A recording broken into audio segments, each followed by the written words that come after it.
sejam todos bem-vindos a mais um episódio do Área Comum Pod, o podcast que fala de negócios, empreendedorismo, gestão, liderança, que fala de pessoas, histórias que inspiram outras pessoas. E hoje não podia ser diferente, mais uma convidada especial, queria muito que ela viesse, e ela está aqui hoje com a gente, Manu Vieira. Obrigado por ter vindo. É um prazer, Rafael. Obrigada por esse convite e espero que o pessoal curta aí a nossa conversa. Vai curtir sim, com certeza. Manu, como eu falei aqui agora na abertura, a gente fala de pessoas também, né? Antes de a gente ser um líder, antes de a gente ser um profissional, de a gente ser um político, a gente é alguém, né? Então conta pra gente, vamos começar contando pra gente quem é a Manuela Vieira da Silva. Nem eu sei mais quem é a Manuela, rapaz. O pessoal só me chama de Manu. Então tenta lembrar aí quem é ela. Como é que a Manu vê a Manuela? Pois é, olha, sou manezinha da ilha, sempre começo dizendo isso, que eu tenho um carinho gigante por essa cidade. Eu sou de terceira geração, né? Então os avós são daqui e a gente tem uma história de carinho mesmo. Então, bom, vim da educação pública, me formei em nutrição na UFSC. Eu acho que muito cedo eu aprendi também o valor do trabalho. Meu pai, ele sofreu um acidente de moto, era uma pessoa muito querida, muito ativa. E quando ele sofreu esse acidente, eu tinha ali 10 anos de idade, eu meio que absorvi que eu não teria alguém cuidando de mim, zelando por mim. Então eu fui assinar minha carteira de trabalho com 16 anos. Olha. E eu brinco que foi isso que me salvou de uma universidade pública. Porque, bom, é muito fácil, né? Eu estava na área da saúde, é muito fácil às vezes a gente ser induzido a conversas de que existe um mundo grátis, né? E que é só berrar bastante que você tem acesso. Não é bem assim. Não é bem assim. Aprendi isso através do trabalho e agradeço demais aqui, em especial a minha mãe, que assim que eu entrei na universidade, estava para sair, indo para um mestrado, ela saiu de um emprego estável, ela era funcionária do BESC, e num plano de demissão voluntária, ela saiu para ser dona de um restaurante. E eu, nossa, que ousadia, né? Querer empreender.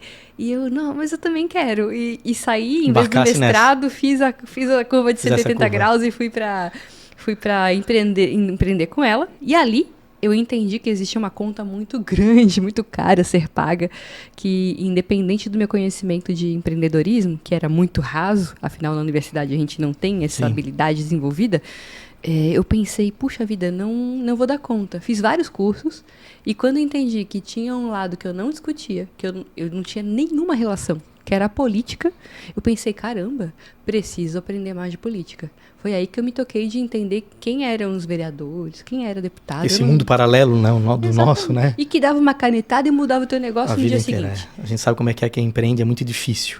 Exatamente. Então, lá com essa tua idade, tu deu o primeiro estalo. Mas antes disso, então, manezinha, da que região de Florianópolis? Tu nasceu, tu viveu? Nasci na Carlos Correia, estudei no Instituto, então, assim, manezinha do centro mesmo. Depois que eu fui pra UFSC, morei um pouquinho no Córrego também, mas voltei pro centro, depois do restaurante eu fui trabalhar no Hospital Bahia Sul, onde virei coordenadora de nutrição. A tua área de formação é nutrição? Isso, eu sou mestre em nutrição, fiz mestrado, dei aula na UFSC também por 1 ano e meio. Achei que ia ser professora, né? E estava indo, de repente, continuar um doutorado, e aí o pessoal me chama para responsabilidade, porque me envolvi com política justamente por essa história do restaurante. Ali em 2012 comecei a ler muito sobre o assunto. Em 2014 eu estava sentando com um grupo para a gente discutir mais, e em 2016 me filio a um partido, então, de forma voluntária, né? E aí quando eu tava fazendo tudo junto ao mesmo tempo, que eu brinco, nunca tem um momento sossegado na tua vida que tu vai dizer, nossa, agora que eu fiz tudo, agora eu vou ter um filho, agora eu vou escrever um livro, agora eu vou participar da política. Não, é sempre no calor do momento. Tem que aproveitar que aquele processo nasceu em ti e continuar, e foi assim. São sinais que aparecem, são momentos que surgem, e aí a gente tem que aproveitar. Eu tava considerando ir para um doutorado, pensar nessa carreira, queria muito provocar algo de novo, alguma mudança. Eu sinto que as coisas precisam mudar, mas eu não sabia muito bem como por onde. Fazer. E eu achei que na minha carreira acadêmica eu conseguiria tocar, porque no mestrado, quando dei aula para as alunas, eu pensei, puxa, estão tão pouco contato com esse mundo da gestão, do empreendedorismo, que eu posso trazer isso. Mas aí a vida puxou para o outro lado de novo. Tu estudou e deu aula na UFSC. Sim. Né? E aí essa tua experiência de empreendedorismo ali com o restaurante, eu sei que o restaurante da tua mãe durou mais mais Durou tempo. 15 anos, Mas tu ficou com ela ali Fiquei na 5 labuta com mesmo, ela. menos tempo, né? Fiquei 5, barriga no balcão mesmo. Fiz MBA em gestão de negócios enquanto estava ali, né? Então, justamente tentando aperfeiçoar esse meu lado de gestora. Virei gestora, porque fui coordenar um hospital ali, Legal. uma área do hospital. E hoje coordeno partes da cidade, eu acho isso então. muito legal. Mas, sem dúvida, esse olhar de fazer conta, de entender que os recursos têm que ser bem geridos para provocar resultados, isso faz muita diferença hoje. E esse teu lado daquela época de empreendedora, que é o nosso meio aqui, que a gente gosta de falar muito, né? E é uma frase que eu sempre uso, que eu ouvi falar uma vez e trago sempre, que empreender é aprender com a dor, né? Então, ser empreendedor é aprender com a dor. Eu imagino esses 5 anos, o que tu passou, qual é a visão, né? Hoje tu não está mais nessa área, e eu imagino que nesse tempo, como empreendedor, esses 5 anos, né? 5 anos, foi o que mais se instigou a começar a buscar respostas de perguntas que a gente muitas vezes não tem. A gente sabe que quem empreende é assim. Essa tua experiência como empreendedora, não falando se foi sucesso, não foi, se deu lucro ou não, mas como ser empreendedor, tu viu que, poxa, é difícil, é complicado, as pessoas reclamam de barriga cheia. Qual é a tua visão baseada naquela experiência que tu tivesse naqueles 5 anos? Olha, a mesma visão que eu falo que as pessoas têm da política. Quando elas estão reclamando demais, e como reclamam, né? Eu falo, Muito. Vem para o outro lado do balcão. Senta um pouquinho nessa cadeira e sinta o que é estar com essa caneta na mão. E propõe soluções. Exatamente, vem construir junto, né? O caso do empreendedor, bom, o ramo da gastronomia já foi considerado um dos 5 piores para se empreender. Porque a margem de lucro é muito pequena, a mão de obra é muito difícil, os custos são gigantescos. Então a gente tem aí um setor que tem um rodízio muito grande de pessoas, no entanto é um dos que as pessoas mais empreendem, justamente porque a barreira de entrada é muito pequena, né? Você não precisa ter tanto conhecimento técnico para entrar no mercado. E a concorrência é grande, mas para ficar... Isso vai depender de você ser um bom gestor, né? E é a diferença total de quem empreende aprendendo e tocando o seu negócio com o cuidado do cliente e também de quem empreende porque está empreendendo por necessidade. Muita gente confunde isso, né? Puxa, preciso vender docinho na esquina para sustentar, né? Para pagar a mensalidade do meu filho. Isso é uma coisa. Empreender com um negócio que você visa gerar emprego, gerar lucro e tentar trazer mais renda ali é outra. Eu acho que as pessoas precisam passar pelo empreendedorismo porque é isso que gera riqueza de verdade. Sim. É isso que te permite empreender com teus dons, com teus talentos e nutrir uma paixão de verdade. Né? Acho que o risco que o Brasil põe para você trazer o empreendedorismo do que tu realmente gostaria, isso é que dói. E é nisso que eu gostaria de trabalhar, como política. Tem uma liberdade econômica, que a gente pudesse ter um campo favorável para isso, né? E as pessoas só vão saber disso, poder lutar por isso, se poder vivenciar, né? O próprio ramo de gastronomia, veja bem, hoje, se a gente fizer a conta de há 1 ano atrás, a inflação em cima dos alimentos, né? Um hambúrguer não custaria a mesma coisa. Exatamente. Só que o empreendedor não consegue repassar esse preço para o cliente de forma tão fácil quanto o governo repassa o gasto dele lá dentro, né? Para picanha, para a carne moída que ele precisa para fazer o hambúrguer dele. Então, não custa a mesma coisa, mas o empreendedor precisa segurar o preço. Eu sei que uma das tuas grandes indignações na época como empreendedora era realmente essa carga tributária.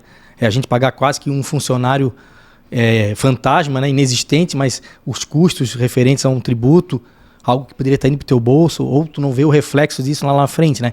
Isso realmente traz... E muita gente acaba desistindo por causa disso, né? Sim. Mas falando isso de uma maneira geral, e a gente vai entrar aqui daí num contexto, e são N situações. Mas eu queria... Floripa, vale a pena empreender? Eu sei que a tua luta, te acompanho, na questão da desburocratização. Falei, errei? Não. Desburocratização. Tem que falar devagar que a gente consegue isso, também. Desburocratização. Já vai rolar meme aí, né? Mas eu sei da tua luta com relação a isso, da facilidade. Hoje em dia, Floripa mudou muito com relação ao tempo de abertura de pequenas empresas, né? Mas Floripa é boa para se empreender comparado no cenário nacional? Eu acho que a gente reúne condições únicas. Nós somos a cidade que ganhou o prêmio de cidade mais empreendedora da economia criativa, de empreendedorismo, de cidade inteligente. Isso por quê? Porque Floripa reúne características muito, muito importantes, né? Nós somos uma cidade bonita, né? Não há como negar. Acho que no mundo a gente tem uma concorrência baixa, porque a gente tem verde, tem praia, tem gente bonita, sabe? É uma cidade incrível. A gente consegue reunir beleza com segurança, porque ainda somos a capital mais segura do país, apesar de que às vezes a gente se assusta um pouco, mas não dá para comparar com outros lugares, né, em matéria de segurança. E a gente ainda tem um ambiente de inovação, de ecossistema muito frutífero, muito fértil. Nós somos a Ilha do Silício brasileira, agora de tecnologia e tal. Exatamente. Né? Então... Daqui nasceu a primeira incubadora tecnológica do país. Nós temos universidades de qualidade, né? A gente pode não estar na mesma qualidade que a gente estava acostumado, que a gente gostaria, mas é incrível o ambiente que nós temos, o ecossistema, para acolher capital humano qualificado. Isso nos possibilita trazer negócios diversificados. A gente não tem um público que tem massa crítica, como São Paulo, por exemplo. Até porque é injusto. São Paulo é um estado de Santa Catarina, é o dobro do estado numa cidade. Exatamente. Né? Então, você ter tanta gente morando que daí tu pode ter um negócio 24 horas, tu pode ter um buffet de ovo vegano, né? De coisas tão específicas que precisa de uma massa que vendem crítica. Tudo que existe no mundo. Exatamente. Aí tu consegue ter tanta gente lá, mas Floripa reúne isso na temporada. Então, ainda dá para pensar muitos negócios, só que a gente ainda também tem que pensar uma Floripa que possa ter esse empreendedor sendo nutrido ou gerando negócios o ano inteiro. Né? Perfeito. Hoje já está acontecendo, muitas vezes por causa do turismo de negócios que a gente tem. O nosso centro de eventos era o centro que mais recebeu evento técnico-científico do país. Olha só. Sabe, todos aqueles congressos de saúde que acontecem o tempo inteiro, é aqui que acontece. E esse pessoal que alimenta a nossa cadeia hoteleira, que hoje está no limite, inclusive. Exatamente. Né? Os negócios que estão ali próximos do bairro. Então, eu acho que Floripa ainda tem muito para trazer, para ofertar? Tem sim. Nós podemos ainda trazer muito mais coisa. Mas o que a gente tem hoje pode ser, inclusive, melhor aproveitado e favorece, sim, empreender na cidade. Até para qualificar o turismo, por exemplo, como está citando, né? Rede hoteleira e tal. Então, quanto mais hotéis ou melhores hotéis, estamos na expectativa aí de um hotel 5 estrelas, né? Então isso vai... A Marina, né? Que estamos tão aguardada, estamos esperando aqui na Beira-Mar. Que isso é uma cadeia, né? Quando eu tenho um hotel 5 estrelas, por exemplo, eu consigo atrair um evento do mercado financeiro, onde muitos palestrantes internacionais só ficam em hotéis de rede. Exatamente. E eles não vêm para Floripa por causa disso. Gente, precisamos realmente trazer esse outro potencial também. Sempre pensando em como na convivência com o cidadão, né? Porque isso também tem que ser muito respeitado. Perfeitamente, eu concordo plenamente. Aí tu, voltando um pouquinho ali na tua trajetória, tu então também trabalhasse no Bahia Sul, coordenasse o setor de nutrição lá do Bahia Sul, foi? Isso. Um beijão aí pro pessoal do Bahia Sul. Acho que fui uma chefe ok. Eu ainda ganhei mensagens de algumas pessoas que trabalharam comigo, isso é muito legal. Mas é uma experiência interessante, né? Mas trabalhar em hospital é 24 horas, é 7 dias da semana, não, paciente está lá internado, depende de você, então é uma carga de responsabilidade muito grande, mas eu acho que todo mundo que trabalha no meio da saúde tem uma pontinha de vocação, assim, sabe? Porque não tenho dúvidas. Tá entregue. E as minhas copeiras, a minha cozinheira, as minhas nutricionistas, nossa, aliás, a equipe incrível, era muito dedicada. Legal. Não tenho dúvida que continua sendo. Legal. Então, tenho um carinho gigantesco pelo pessoal da saúde. Eu imagino que tu acabasse saindo de lá, porque nessa época daí começou a despertar e tu te envolver nas questões de política, né? Começasse a conhecer mais. Eu já estava envolvida com muita coisa, assim. Eu estava, ao mesmo tempo que eu era coordenadora do hospital, eu fazia campanha nas horas vagas pro pessoal que eu acreditava, porque fazia de forma voluntária. O teu primeiro contato foi no Partido Novo? Foi, isso. Fosse conhecer, gostasse do que visse, mordeu a mosquinha? Em 2014 a gente começava com os debates. Nós tínhamos um grupo, eu, Bruno Souza, outros depois vieram a ser assessores e parlamentares, né? Nós tínhamos um grupo de debate, de uma média de 30, 40 pessoas, que trazia palestrantes, empreendedores, políticos, enfim, para a gente debater toda segunda-feira. Isso era um hábito nosso e dali criamos o Instituto de Formação de Liderança. Eu ia te perguntar sobre ele. Exatamente. Legal. Ali que nasceu, o Bruno foi o primeiro presidente, eu fui sócia fundadora, e depois em 2016 fomos assistir meio que juntos, assim, uma palestra do Partido Novo, que estava ressurgindo ali nesse momento em que estava lançando candidaturas nas capitais, e eu, cara, se eu quero mudar algo, eu preciso fazer parte eu preciso usar uma ferramenta que ajude a construir algo que eu quero mudar. E aí eu entendi que eu precisava participar da política e escolhi me filiar no Novo no mesmo dia. A mosquinha mordeu e... Eu senti o chamado, assim, eu preciso fazer alguma coisa. Apesar de ser coordenadora de hospital, apesar de ser mestranda, eu precisava fazer isso também. O IFL é um Instituto de Formação de Líderes. Isso, exatamente. Foi criado naquela época e aí... Nasceu ali daquele grupo, um grupo incrível, e hoje continua. Tá aí sendo tocado por um outro grupo também e formando líderes. Legal. Então aí teve uma virada de chave, né, na tua vida. Teve e não teve, porque ao mesmo tempo que eu continuava fazendo tudo e mais um pouco, né, eu percebia que, nossa, foi a primeira vez que eu me envolvi numa campanha, né, eu fiz campanha, fui pedir voto na rua, eu nunca tinha feito isso na minha vida. Eu imagino quão difícil é para todo mundo, porque foi muito difícil para mim. Eu nunca tinha pedido voto para alguém. Entrega santinho na janela do carro. De bater na janelinha e dizer, cara, quer saber que dá para fazer diferente?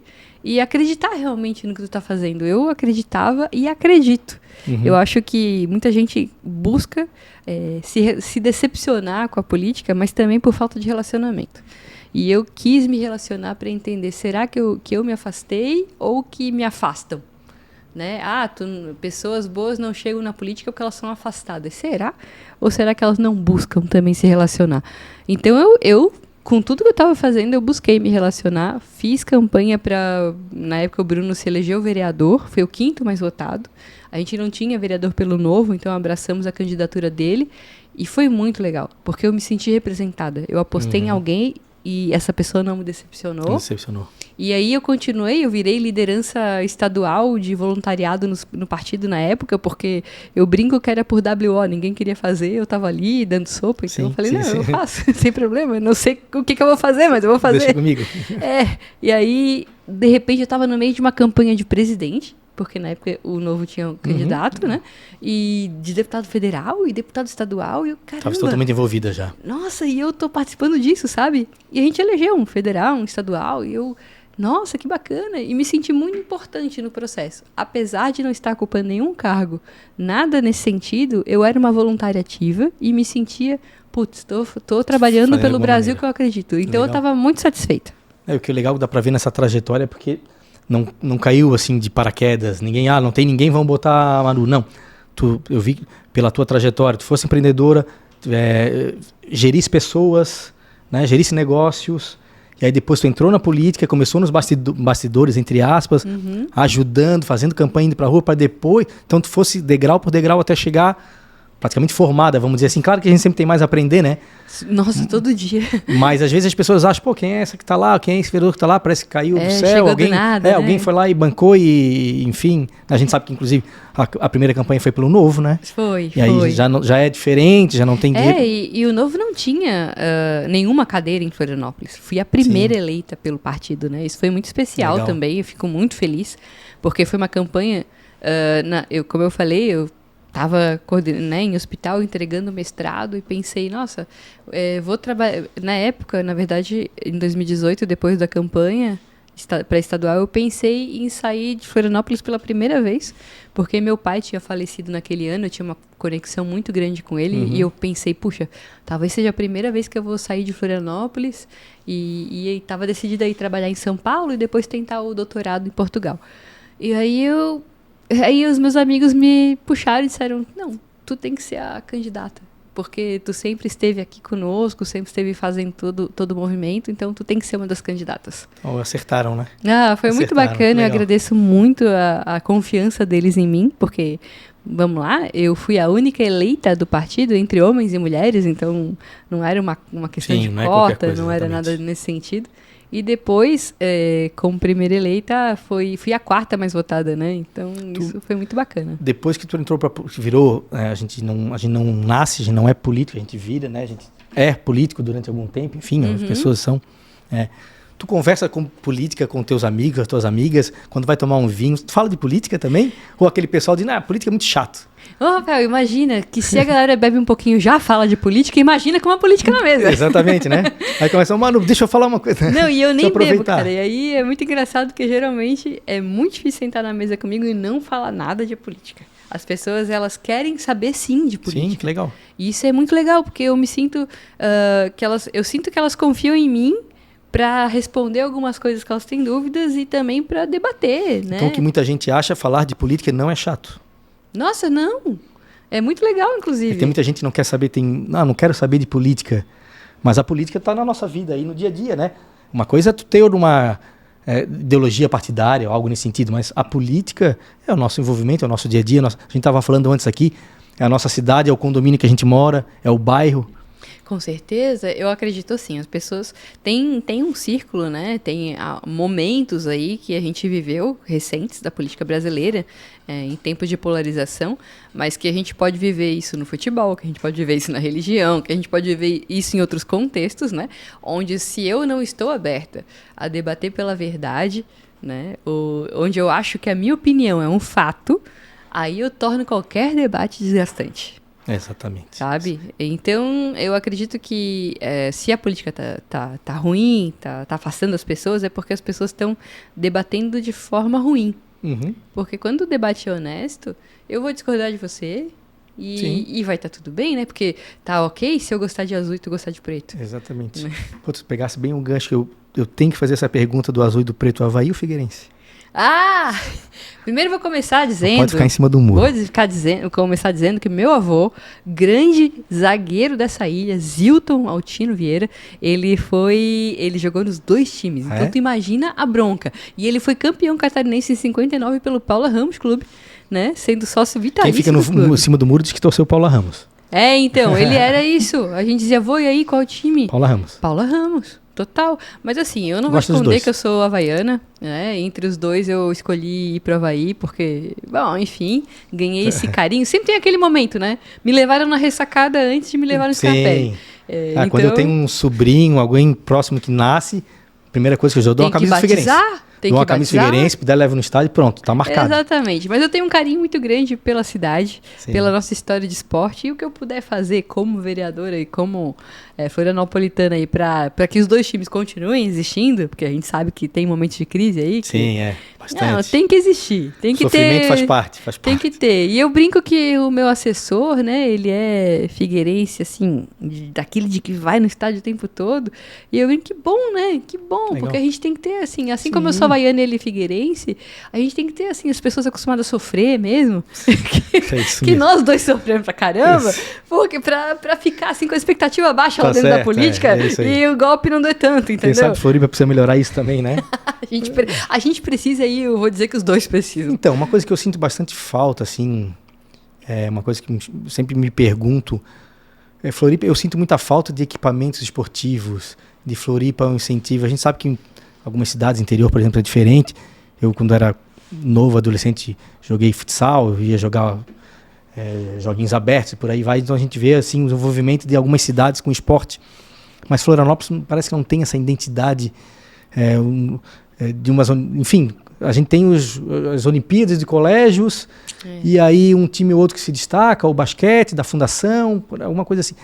Mas Floripa falta algo, né? Até de próprios equipamentos, né? Falta equipamento esportivo e cultural também, né? Se tu pensares bem, nós não temos nenhum equipamento, e eu sou muito ligada à cultura, mas nós não temos equipamento municipal, né? Quem sabe na penitenciária lá algo vai sair de bom, né? Que a gente tá. Então, eu fui uma das primeiras a pegar essa pauta aí. Legal. A gente faz parte do Floripa Sustentável, né? Exato. Que tá empenhado nesse assunto também. Eu lembro que quando o governador Jorginho Melo, né, fez a primeira fala dele, assim, falando de um movimento de saída da penitenciária lá, eu peguei, recortei o jornal e mandei, assim, pro um secretário que é amigo meu, né, e falei pra ele, é sério, é verdade esse bilhete? Eu quero muito participar disso, eu quero ajudar isso a fazer isso acontecer. Quem mandou falar, agora eu não largo mais. Então, quando teve aquela outra reunião que nós tivemos aí com o Floripa Sustentável, eu fiquei muito animada. E eu quero fazer parte desse projeto de saída da penitenciária para a criação de um novo bairro com equipamentos, sim, principalmente aí de cultura, lazer, mas também de transporte, que a gente precisa ter mais um elemento de conexão, né? E que a gente possa ter isso ali naquele meião de Florianópolis. Imagina, ia ser incrível. Ia ser incrível mesmo, exatamente. É uma coisa que faz bastante falta. A Manu sonha com a prefeitura? Sonhar não custa nada, né? Como se eu diz, nunca escondi, eu não tenho medo de desafio. Eu sou uma pessoa bem corajosa nesse sentido. E sim, já pensei que em vez de... Manu, vamos pra Brasília, né? Ser deputada. Cara, eu acho que é um desafio honesto e que precisa ser feito. E eu não tenho medo disso. Mas se eu tivesse que escolher entre ser deputada federal lá em Brasília ou ter uma chance de concorrer à prefeitura da minha cidade... eu nem ia pensar. Cidade, né? Eu ia cuidar da minha cidade. Cuidar da cidade, né? Uhum. Então, aí foram na tua primeira experiência como candidata, 3.522 votos, é isso? Uhum. É bastante coisa, hein? Foi muito voto. E se a gente considerar que foi na pandemia, né? Num momento que eu, desconhecida, num partido que não tinha cadeira, e ainda tentando bater na janelinha das pessoas com medo de máscara, né? A gente não sabe se a gente aperta a mão, se pega papel, se não pega. Então a tua votação foi bem distribuída? Foi muito distribuída, mas muito também, 1/3 dos votos foi no centro. Sim, tem mais identidade. Tá, que é o bairro que eu caminho bastante, que tem muito empreendedorismo, uma característica comercial. Então, acho que o pessoal se identificou bastante com isso e foi mais no centro, mas também teve voto pela cidade inteira. Legal. E aí teve trabalho, 4 anos, e agora vieram 6.727. A gente aí quase dobrou a votação. Quase dobrou, né? Quando tu olha, eu vou fazer mais ou menos o que eu fiz no início contigo ali, a Manuela olhando para Manu, que teve quase 7.000 pessoas votando em ti. O que vem na cabeça primeiro, assim? A primeira coisa que vem, e a primeira coisa que eu pensei foi, que responsabilidade. Te emociona isso ainda? Te emociona quando muito, pensa nisso? Nossa, foi o primeiro que foi um momento incrível, assim, quando eu vi aquela votação, eu não acreditava. Eu confesso que eu trabalhei aí, a gente mapeou 5.000 votos. Nós tínhamos uma perspectiva de crescimento, porque nós aumentamos nosso contato com as pessoas, produzimos muito trabalho e eu acreditava no trabalho. Eu não parei de acreditar em nenhum momento que, assim, trabalho poderia gerar resultado. E eu acho que essa é uma mensagem muito poderosa para a cidade e que incentiva os meus colegas a entregarem mais. Porque precisa entregar mais antes de votar gratificação para si mesmo lá dentro, né? Exatamente. A gente acompanha aí, a gente fica bem chateado. Eu pego bastante no pé com isso aí. Então, eles precisam entregar mais. Nós temos essa responsabilidade, estamos ali para isso. E fiquei muito feliz porque eu sei que eu entreguei, mas hoje, com mais experiência, com um trânsito melhor ali entre prefeitura e Câmara, eu sei que eu consigo entregar mais e eu queria muito essa oportunidade. E eu fico feliz que as pessoas enxergaram isso. Eu imagino, e aí cada vez tu vai conhecendo mais e sabendo mais lidar com política, com colegas de partido diferente, discussões. Vou usar até uma frase tua que eu ouvi em algum lugar. Tu agora já sabes o que significa a Casa Civil, né? O que a Casa Civil faz, né? Que antes tu não sabia, né? Sim, eu estou falando isso porque a Manu, em uma entrevista, alguma coisa assim, ela citou isso, na época que ela não conhecia a política. Então não sabia nem o que a Casa Civil fazia. E aí tu entrou pra política. Olha, mas eu ouso dizer que muita gente não sabe, né? Que é um braço do prefeito importante pro diálogo, e desenha muita coisa. Exatamente tá fazendo, produzindo lá, pois né? Mas são mais 4 anos pela frente aí, tenho certeza que do jeito que tá, não são 6.700 votos à toa, né? São resultados, né? Não, com certeza tem trabalho aí. Nesses teus primeiros 4 anos, eu digo até, acho que foi não sei se eu estou enganado, me corrija, 2022, o teu desafio maior ali foi em relação ao plano diretor, que tu estava bem atuante, foi um maior desafio, assim, até pela importância que é, né? Olha, não era o maior desafio da Câmara, porque era um projeto do Executivo. Sim. E eu fiquei muito conhecida nessa época, porque dei muita voz pro projeto. Isso, exatamente nesse sentido. Tu ter trabalhado em cima, ter acompanhado. Então, eu não era base, eu não estava ligada à prefeitura, eu não tenho nenhum cargo com a prefeitura, né? E ainda assim abracei muito o projeto. Por quê? Porque eu moro nessa cidade, empreendia nela, e é a cidade que eu preciso que cresça, de maneira regular, de maneira digna, de maneira formal. E quando eu entendi que nosso plano diretor, eu estava estudando essa pauta desde a minha candidatura, porque eu sabia que eu ia enfrentar ela na minha eleição, se eu fosse eleita, né, no meu mandato, no caso, eu estava estudando essa pauta desde sempre. Eu não admito que os meus colegas não estavam. Era então, a última alteração dele é 2014, né? 2014. A 482 é de 2014. 2014, isso. Então a gente tinha até 2024, no máximo, para fazer as alterações em discussão. E eu sabia disso, então eu peguei a pauta, estudei a fundo, já estava estudando antes e me tornei uma propagadora desse projeto, porque, primeiro, sabia que Florianópolis precisava e acredito que a gente ainda não andou o que a gente precisava andar. E o plano, ele alcançou o possível, mas precisa melhorar. Certo. E agora vem a regulamentação do plano, muitos desdobramentos que ainda vão surgir daí. A outorga já foi um deles, os incentivos, como incentivo ao desenvolvimento econômico, está sendo desenhado ainda, está chegando agora também na prefeitura. Os planos distritais, que vão considerar cada distrito com a sua personalidade, com a sua característica. Importante. Então, tem muita coisa que ainda vai acontecer e a gente precisa estar discutindo isso sem militância. Sabe? O que me irritava era uma ideologia sendo construída num pano de fundo, onde se você gosta de prédio, você é de direita, se você não gosta, você é de esquerda. Não é isso, gente. Florianópolis tem 60% de área ambiental, de área verde. A gente quer que continue assim. Se nós queremos que continue assim, como é que a pessoa não defende o prédio, mas defende habitação de interesse social? Exatamente. Tem lugar que pode ter um prédio, tem lugar que não é necessário. Ou ela apoia a invasão de área de preservação permanente. Não, eu defendo que Florianópolis continue com o verde que ela tem, que atrai pessoas, nos dá essa vantagem de morar nessa cidade incrível. É um baita de um ecossistema importante de ser preservado, mas a preservação inteligente, ela vem com moradia formal para as pessoas.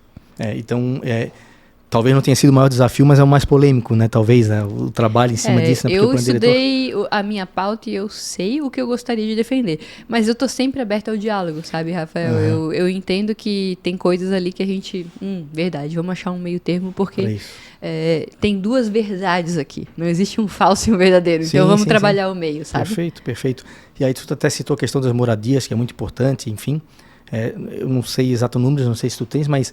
É um grande problema em Florianópolis, a regularização das moradias, né, das residências. É um índice muito alto, inclusive, né? Sim, o nosso percentual de regularidade é gigantesco. A gente tinha feito a conta, né, dos últimos 10 anos ali, entre os censos, 2010 para 2022, tínhamos crescido 30% de urbanização, mais de 100 mil pessoas. Nossa. E disso, a grande maioria é irregular. Grande maioria. Então, a gente tem um percentual de regularização para fazer gigantesco. Topázio, eu acho que está conseguindo sair do zero, porque nós estávamos em zero de regularização fundiária. Alguém tinha que botar a mão, né, para começar. Exatamente. Então, ele está conseguindo sair. Eu apoio muito a regularização. Eu acho que é uma maneira também da gente trazer o olhar de cidade, de cidadania digna. E também, poxa, a nossa cidade tem um custo gigantesco. Sim. Né? Que se a gente não quiser que aumente imposto, nós temos que avançar também em cobrar também o imposto devido de quem está ali precisando se regularizar. Perfeito, exatamente. Ainda falando dos teus trabalhos, né? Muita gente pergunta, quando a gente conversa sobre esse assunto que eu vou falar agora, muita gente não sabe exatamente o que é. E aí tu pode explicar, porque eu sei que tu és uma das... Retrofit. Né? Coautora, né, do projeto com... Eu que, na verdade, é que assim, o projeto nasceu em 2018, com o Bruno Souza e com o Gabriel Meurer, e daí ele foi arquivado, porque ele... É o que eu falo, nada tão poderoso quanto uma ideia que chega no seu tempo.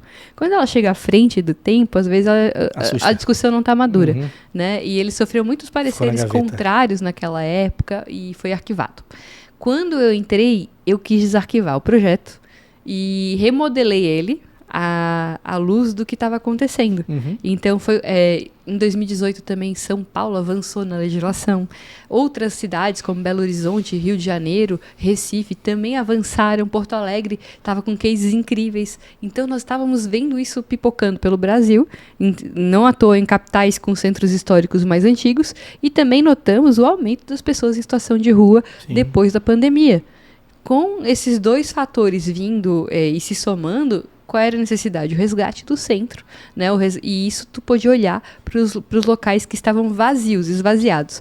E aí, vamos fazer o exercício aqui em Floripa. Temos muitos prédios que são mais antigos, né? E principalmente a gente tem um corte ali que quem pode fazer o retrofit são prédios com mais de 10 anos de habite. Por quê? Porque eles estão antes da 2014, da 482, antes do plano diretor. E aí, quando um prédio nasce, às vezes naquela época dele, não tem recuo a ser respeitado, não tem afastamento lateral, não tem um limite de altura. Muda muito, né? Muda tudo. O tipo de calçado, do passeio. Exatamente. E aí ele está antigo, ele precisa ser recuperado, só que daí a legislação mudou. Sabe? E aí ele já está fora da lei só por existir. E tu não tem como mexer nele conforme a lei daquela maneira. Aí eu quero colocar um ar-condicionado mais potente para ter um escritório, não consigo. Não consegue. Né? Por causa da fiação elétrica que eu tenho que recuperar toda. Eu não consigo fazer um preventivo de incêndio. Muita gente já viu o prédio pegando fogo aqui na Conselheiro Mafra. Sim. Então, o que eu preciso fazer? Eu preciso de licença, facilitar a reforma desses prédios e a atualização deles à vida, né, contemporânea. E até acessibilidade, uma rampa, um elevador. Ele não pode construir porque ele já fez todos os recursos. Não, mas a gente não conta como potencial construtivo uma rampa de acessibilidade. Então eu tenho que facilitar para ele continuar existindo.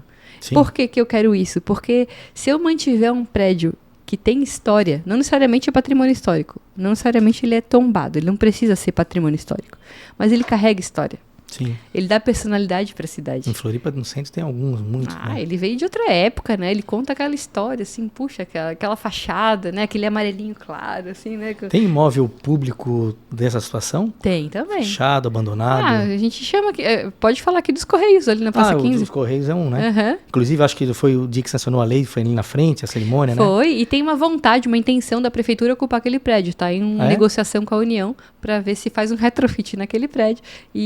Então, o retrofit é justamente tão isso. Próximo da Praça 15, né? Ia ser legal, né? Pois aí, o que tu tem? Tu tem muitas pessoas em situação de rua ocupando uma praça que é um ponto turístico crucial da cidade, é o nascimento da cidade ali.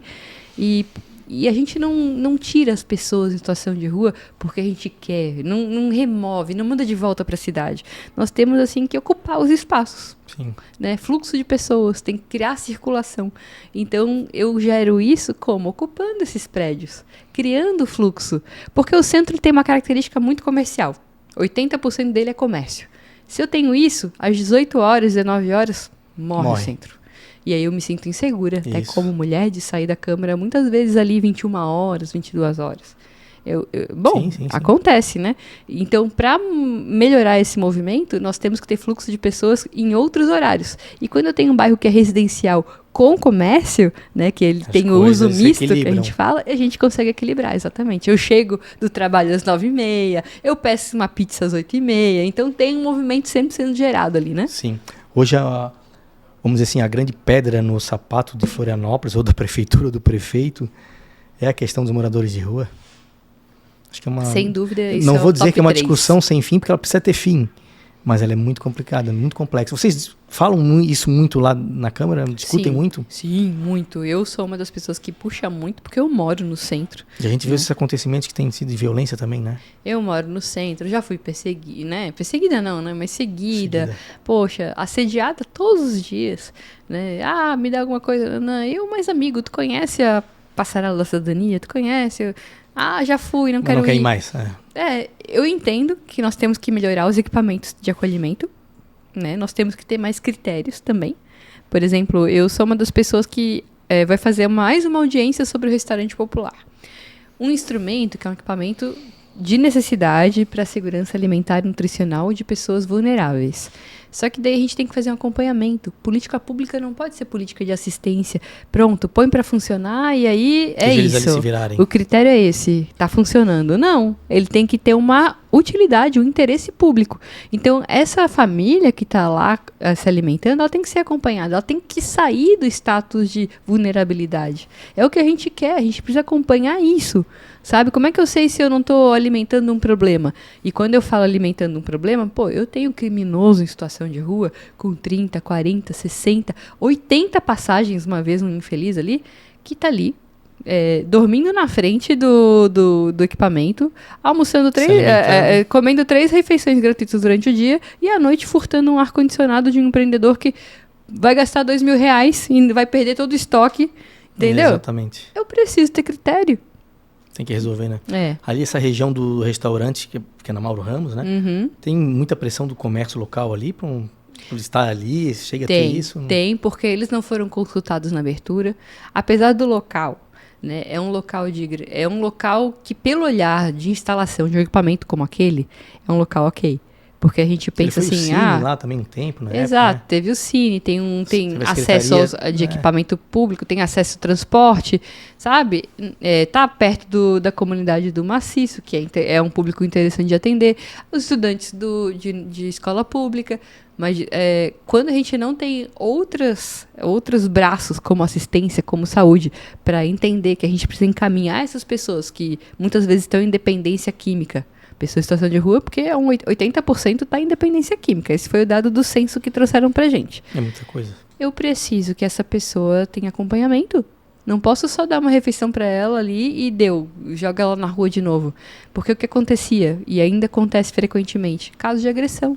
Ameaça funcionário, ameaça outros usuários. Aí eu tenho o quê? A diminuição do público no estudante que estava precisando daquele equipamento, mas não está comendo coxinha com Coca-Cola, porque o cara vai lá, ameaça ele para estar na frente de uma fila e vai ganhar esse espaço, porque com violência, quem é que quer encarar a violência? Não, exatamente. Seu dia a dia. Então, é isso que me deixa indignada, que a gente quer criar mais resistência e mais critérios de atendimento. É um assunto bem polêmico e bem difícil de lidar, né? Muito. Florianópolis não está acostumado com isso.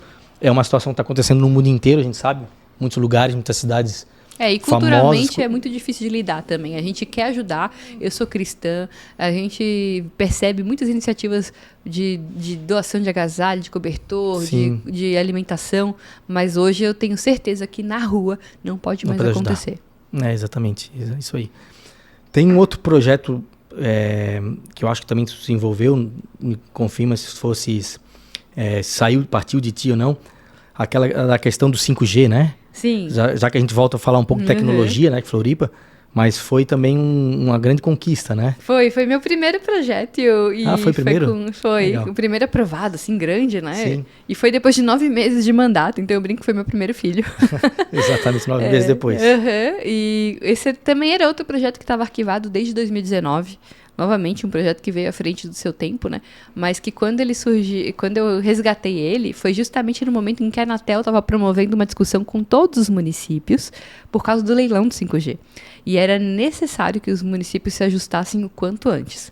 Então, nós ajudamos nesse movimento, fizemos toda a frente de discussão com a associação de antenas, com as operadoras, incluímos algumas coisas no projeto que eram interessantes para a cidade, né? E deu tudo certo, as discussões foram bem feitas, teve audiência, teve de tudo, e aí chegamos ali aos 9 meses com um voto unânime no projeto, foi muito legal. Então foi uma grande vitória. Mais um projeto que estava engavetado. Como é que esse processo, vamos falar um pouco de bastidores, uma curiosidade minha, esse processo lá do vereador, entrou no primeiro mandato, como foi o teu caso?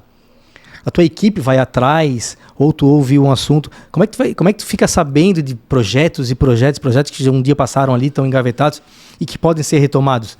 Tá. Tem um levantamento, isso é entregue para todos ou é interesse? Interesse. O que acontece? Um vereador ele é eleito por pautas, ou por bairro, né? Porque existe muita questão do vereador de bairro, isso é uma característica muito forte do parlamento municipal. E tá tudo bem, né? Eu acho que tem gente de bairro que gosta de votar em vereador, mas eu prefiro ter o olhar de cidade. Por quê? Porque eu sou uma vereadora de pautas. Eu sempre defendi inovação, liberdade econômica, e para isso eu preciso ter educação, né, qualificação na educação, porque a gente sabe que é o maior gargalo hoje do mercado, é mão de obra qualificada. Sim.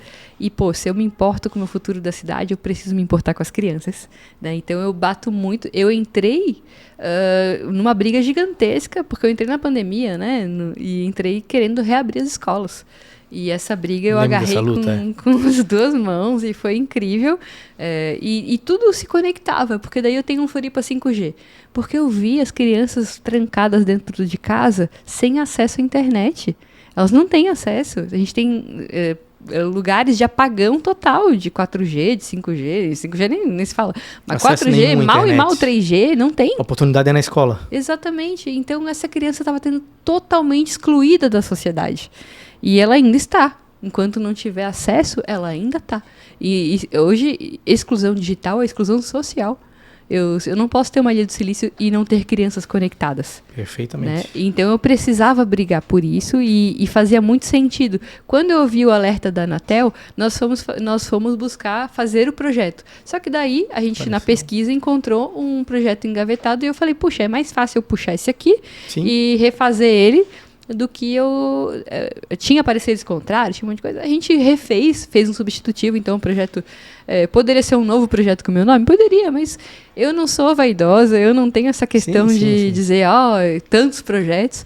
Eu vejo os problemas, né? Tento ouvir muito, principalmente quem eu represento, que eu gosto muito de conversar com os empreendedores, né? E aí, principalmente o pequeno empreendedor, que é o cara que mais sofre com burocracia, e dizer, tá difícil, né? Vamos, por onde que tá mais difícil, onde que eu posso te ajudar? Então, eu faço muita ouvidoria, né? Converso muito com as pessoas e tento ir caçando como é que eu vou resolver esse problema. Aí, nas minhas pesquisas, seja pesquisando projetos do Brasil, eu tenho uma rede de troca com outros vereadores muito grande, faço parte de escolas políticas. Estou começando o MBA agora em gestão e liderança política, liderança de política pública. Então, é um círculo que a gente constrói de muita qualidade, construir diálogos com o governo, diálogos com outros parlamentares, justamente para identificar o que está acontecendo no mundo, no Brasil, que a gente pode facilitar a vida das pessoas aqui. Ninguém precisa reinventar a roda. Sim. Se a gente fizer pesquisa bem feita, a gente consegue trazer boas soluções. Também existem por aí, exatamente. Mas essa conversa, esse teu olhar aberto, esse teu perfil liberal, é muito importante. Eu vou citar aqui o que eu acho que muita gente fala, que a gente escuta. As pessoas não sabem exatamente o que o vereador faz. Uhum. Mas é porque a Câmara muitas vezes está lá fechada. Né? Fechada no sentido de que realmente a pessoa não sabe. O que se ouve mais ainda muito? Vereador gosta de botar nome em rua. Né? Tu deves ouvir muito isso ainda, né? Inclusive eu nomeei uma rua recentemente aí. E foi muito engraçado, mas não é o tipo de projeto que eu costumo fazer, mas eu fui procurada por um pessoal que... pode ter, não precisa ser só isso, né? Exato. Isso que é o que as pessoas falam. A rua estava duplicada, então tinha uma dificuldade ali de receber as coisas. Tal. Aí a gente foi lá e fez um abaixo-assinado, conversou com todo mundo e ok, vamos mudar o nome da rua porque está então causando um problema para o empreendedor, para as pessoas e vamos resolver esse problema. Teve algum projeto teu, alguma ideia tua que tu lamenta que nesses 4 anos que não foi para frente, que não conseguisse, pelo menos naquele momento? Ou... Olha, algumas brigas a gente perde, né? Eu tinha feito um projeto com QR Code para a gente substituir os alvarás e todos os documentos que a gente é obrigado a apresentar como empreendedor na parede, né? E nós queríamos substituir pelo QR Code, até falando com a fiscalização, isso é mais limpo, mais fácil, mais prático, e aí realmente perdi esse lá dentro da Câmara. Tem outra questão também que eu estou trazendo, mas na verdade não lamento porque ainda está tramitando. Tem a lei do Cidade Limpa, que eu fiz a revisão legislativa, então eu gosto muito de, como eu falei, eu não quero trazer novos projetos. Fala sobre o quê? Publicidade. Sobre... as pessoas têm muita dificuldade de saber, puxa, eu coloco um indicativo, eu posso mexer limpeza na minha visual, vitrine. esse tipo de coisa. Exatamente. E é uma legislação muito complicada e assim, começa já com uma primeira multa de R$10 mil. Então tá muito pesado, o pequeno empreendedor sofre muito. Eu recebi essa comunicação das entidades. Né? Sim, porque é muito difícil de entender como você pode fazer publicidade na sua própria vitrine. E tem uma legislação bem pesada sobre isso com uma multa bem salgada, né? Imagino. Então, essa é uma legislação que eu já me dediquei a revisar, já está tramitando a revisão. E, claro, tudo tem o seu tempo. O que eu lamento é não ter mais braço para fazer mais. Porque dá vontade de fazer muita coisa e eu tô lá para isso, sabe? Mas legal. Mas eu comemoro mais as vitórias e esqueço rápido as derrotas. Já no dia seguinte já tá pensando em outra coisa, né? Tem muita coisa para fazer para eu ficar lamentando. E essas batalhas, entre aspas, esses debates, algumas vezes até acalorados que acontecem em sessões, como se diz no futebol, fica dentro de campo ou tem algumas coisas, sem precisar citar nomes, mas acaba tendo algumas divergências mais sérias, assim, entre vereadores, enfim, né? Entre pares. Olha, parte da política é tu saber separar as coisas. Já teve colegas que levaram pro pessoal o fato de eu derrubar um projeto com parecer, por exemplo, e eu fui lá e, olha, não é pessoal, é que a gente discorda aqui, isso é muito forte. Mas também tem jeito de fazer, sabe? Eu aprendi muito a não ir pra tribuna jogando pedra, mas tentando promover um debate mais saudável sobre os pontos de vista. É muito importante a gente ter humildade de saber que pode estar errado e que vai estar errado várias vezes. Uhum. E é importante ouvir as pessoas para isso.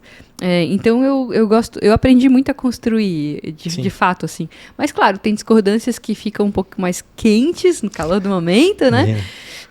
Mas hoje eu tô mais orgulhosa de não tá levando nada pro pessoal. Tento levar isso muito, mas claro, vai acabar influenciando num futuro, né? E a frequência de pessoas, cidadãos lá que vão assistir, é uma frequência... É pequena. Poderia ser maior, Eu viu? nunca fui. Sabe por quê também? Porque a gente faz isso em horário comercial. Queira ou não, 16 horas da segunda-feira não é um horário que tá todo mundo disponível dando sopa, né? Então eu entendo que muita gente que tá trabalhando aí, pagando seus boletos, não tem esse tempo, mas eu convido vocês a assistirem pelo YouTube da Câmara. Ah, tem essa então, ó. Tem. O YouTube da Câmara Municipal de Florianópolis é bem facinho de achar e tudo é transmitido por lá ao vivo. Boa. E depois fica gravado também. São sempre as segundas? Segunda, terça e quarta. As sessões são das 16 às 19 e acontece segunda, terça e quarta. Mas deve ter também umas cartinhas marcadas que estão sempre lá, né? Tem. Aqueles que já conhecem, já sabem. Sim. Tem o pessoal que é fã de carteirinha. Ô Manu, Floripa, a gente fala de Floripa, enfim, estamos trabalhando por Floripa, né? Tem interesse um dia de, quem sabe, um desejo de concorrer à prefeitura. Nós temos o melhor IDH entre as capitais. Se não me engano, é a terceiro lugar em cidade do país. Nós somos a cidade criativa da gastronomia, na tua área de nutrição ali, né? Uhum. Acho que há 10 anos pela Unesco, eu acho. Isso. Temos tantos outros... A gente falou da Ilha do Silício, temos tantos outros índices e prêmios, né? Floripa está no caminho certo. Eu, particularmente, mas sem realmente falar em política, mas gosto muito da gestão. Muita coisa nova está acontecendo e boa na atual gestão. A eleição ou a reeleição tá aí para mostrar os números, né?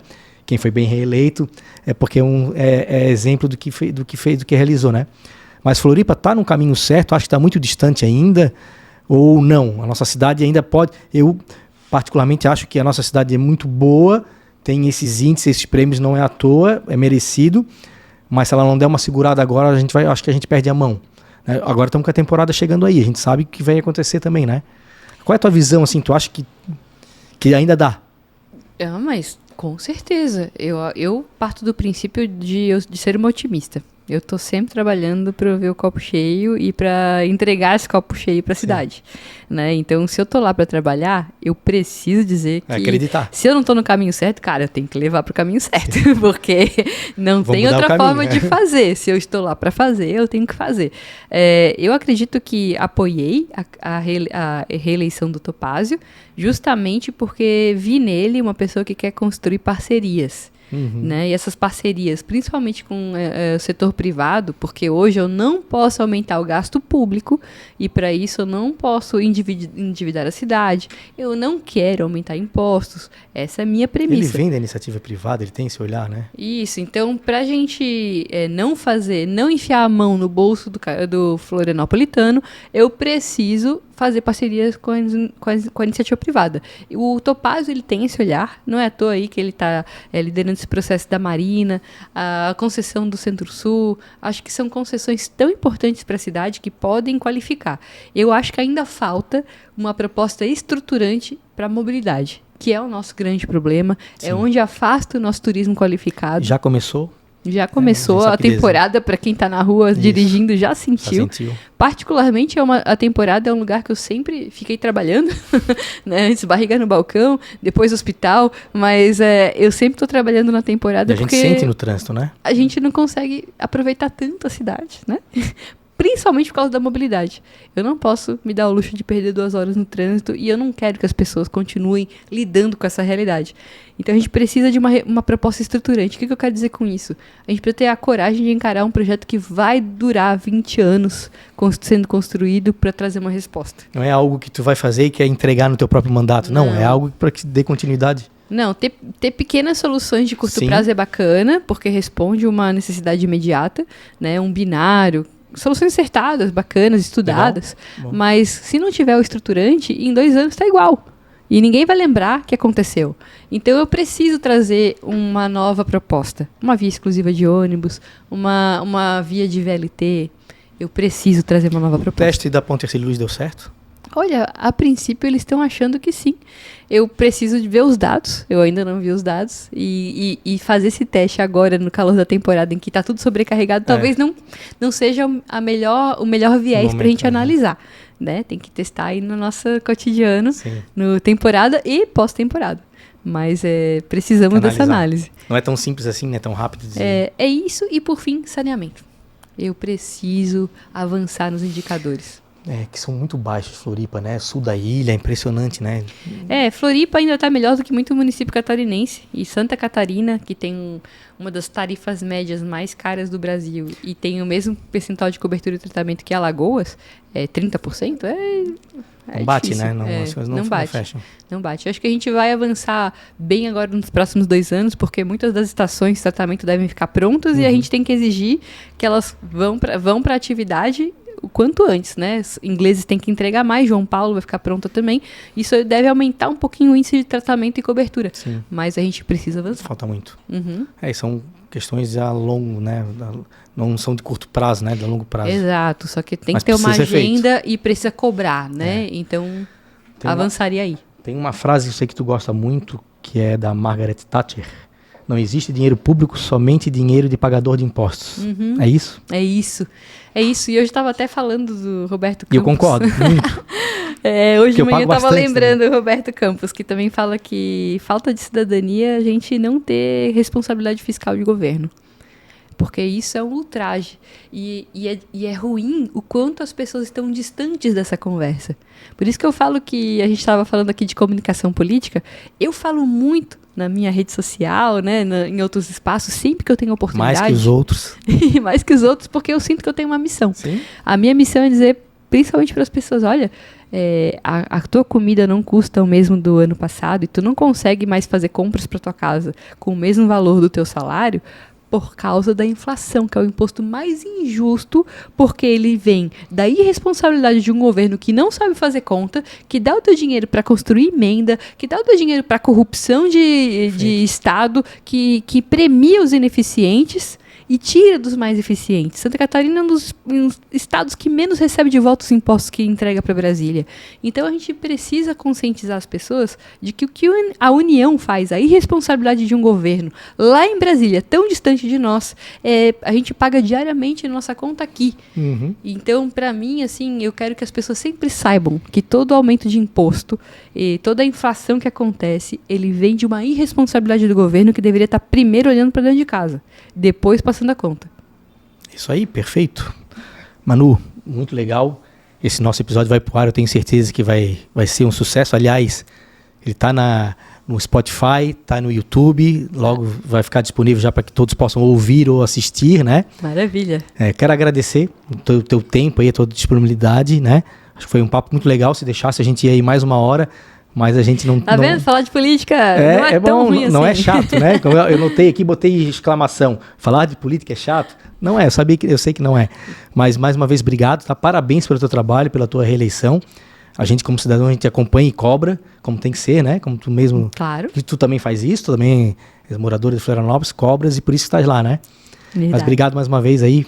Sucesso no próximo mandato. Obrigada. E, pessoal, política é um ato conjunto, né? Democracia representativa, mas também participativa. Então, participem da política, não se afastem. E quem quiser saber um pouquinho mais, me acompanha nas redes sociais, Manu Vieira SC, no Instagram, no LinkedIn, enfim. Aqui a gente já acompanha. Se vocês quiserem. Obrigada, obrigado, viu? Manu, valeu.